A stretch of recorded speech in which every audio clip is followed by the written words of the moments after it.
होने में अभी भी कई घंटे बाकी थे। शहर की सड़कें लगभग खाली थीं। हल्की हल्की ठंडी हवा चल रही थी। अर्जुन वर्मा अपनी बाइक सड़क के किनारे रोककर खड़ा था।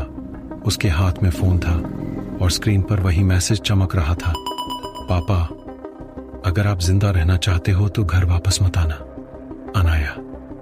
अर्जुन की सांसें तेज हो गईं। उसका दिमाग बार बार एक ही सवाल पूछ रहा था, अनाया को यह सब कैसे पता चला? क्या वह सच में आतंकियों से जुड़ी हुई थी या फिर वह किसी और वजह से उसे चेतावनी दे रही थी? अर्जुन ने गहरी सांस ली और खुद को शांत करने की कोशिश की। एक सीक्रेट आर्मी एजेंट होने के नाते उसने सैकड़ों खतरनाक मिशन देखे थे, लेकिन आज पहली बार उसे महसूस हो रहा था कि यह मिशन उससे भी बड़ा है, क्योंकि इसमें उसका परिवार शामिल था। उसने तुरंत फोन में एक खास नंबर डायल किया। यह नंबर सीक्रेट आर्मी के कंट्रोल रूम का था। कुछ सेकंड बाद कॉल कनेक्ट हो गई। दूसरी तरफ से एक शांत आवाज आई, एजेंट A-17, रिपोर्ट करो। अर्जुन ने धीरे से कहा, सेक्टर 9 में आतंकियों का ठिकाना मिला है। करीब 10 लोग हैं और उनके पास शहर के कई स्थानों का नक्शा है। कुछ पल खामोशी रही, फिर आवाज आई, हम जानते हैं। अर्जुन चौंक गया। क्या मतलब? हम पिछले 3 दिनों से उन्हें ट्रैक कर रहे हैं। अर्जुन की भौहें सिकुड़ गईं। तो आपने मुझे पहले क्यों नहीं बताया? दूसरी तरफ से जवाब आया, क्योंकि यह मिशन सिर्फ आतंकियों को रोकने का नहीं है। तो फिर? आवाज थोड़ी गंभीर हो गई, यह मिशन गद्दार को पकड़ने का है। अर्जुन का दिल एक पल के लिए रुक गया। गद्दार? हां, सीक्रेट आर्मी की जानकारी बाहर गई है और हमें शक है कि हमारे ही सिस्टम में कोई लीक है। अर्जुन के दिमाग में तुरंत वही बात घूमने लगी, वह लड़की जिसने आतंकियों को एजेंट्स की जानकारी दी थी। उसने धीरे से पूछा, क्या आपको उस लड़की के बारे में कुछ पता है? कुछ सेकंड तक कोई जवाब नहीं आया। फिर आवाज आई, अभी नहीं, लेकिन हमें जल्द ही पता चल जाएगा। अर्जुन ने फोन कसकर पकड़ा। उसे अचानक अनाया की याद आई, लेकिन वह यह बात कंट्रोल रूम को नहीं बता सकता था। अगर सच में अनाया इसमें शामिल थी तो उसका नाम सीक्रेट आर्मी के रिकॉर्ड में आते ही सब खत्म हो जाता। आवाज फिर बोली, एजेंट A-17, तुम्हारा अगला मिशन है उस वेयर हाउस पर नजर रखना जब तक हमें पूरा नेटवर्क नहीं मिल जाता। हमला मत करना। लेकिन अर्जुन बोलते बोलते रुक गया। लेकिन क्या? अर्जुन ने गहरी सांस ली। उनका अगला टारगेट सेंट जोसेफ स्कूल है। कुछ सेकंड तक फोन के उस पार सन्नाटा रहा। फिर आवाज आई, हमें पता है। क्या?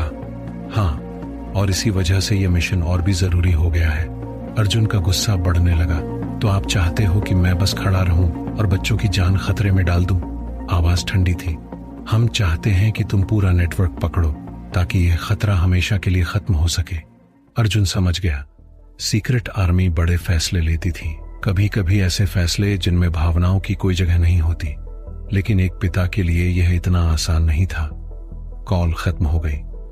अर्जुन कुछ देर सड़क के बीच खड़ा रहा। फिर उसने अचानक फैसला लिया। वह बाइक घुमाकर सीधे घर की तरफ निकल पड़ा। चाहे कुछ भी हो, उसे अनाया से बात करनी ही होगी। करीब आधे घंटे बाद वह अपने घर के पास पहुंच गया। सूरज की हल्की रोशनी आसमान में दिखाई देने लगी थी। सड़कें धीरे धीरे जाग रही थीं। अर्जुन ने बाइक घर से थोड़ा दूर रोक दी। उसने पहले चारों तरफ नजर दौड़ाई। सब कुछ सामान्य लग रहा था, लेकिन तभी उसकी नजर घर के सामने खड़ी एक काली कार पर पड़ी। अर्जुन तुरंत सतर्क हो गया। वह धीरे धीरे पास गया।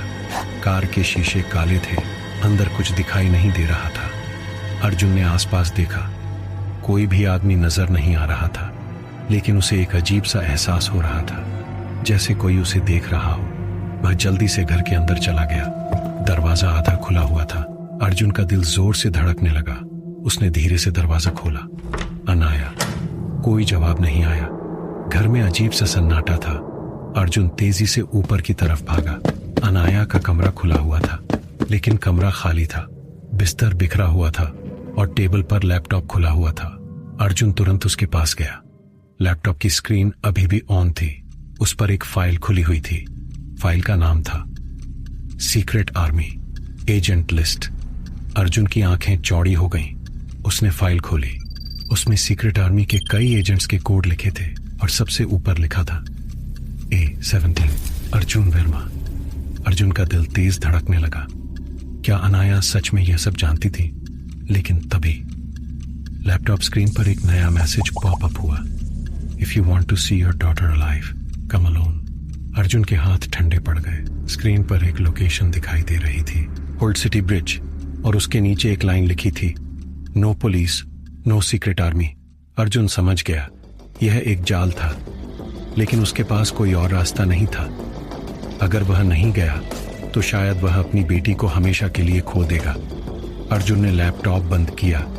उसकी आंखों में अब डर नहीं था, सिर्फ गुस्सा था। वह धीरे से बोला, जिसने भी मेरी बेटी को छुआ है वह आज जिंदा नहीं बचेगा। अर्जुन तुरंत घर से बाहर निकला। सूरज अब पूरी तरह निकल आया था, लेकिन उसके लिए यह दिन एक नई लड़ाई की शुरुआत था, क्योंकि उसे अभी भी नहीं पता था कि ओल्ड सिटी ब्रिज पर उसका सामना सिर्फ आतंकियों से नहीं होगा, बल्कि किसी ऐसे इंसान से होगा जो सीक्रेट आर्मी के हर राज्य को जानता है और शायद अर्जुन वर्मा से भी ज्यादा खतरनाक है।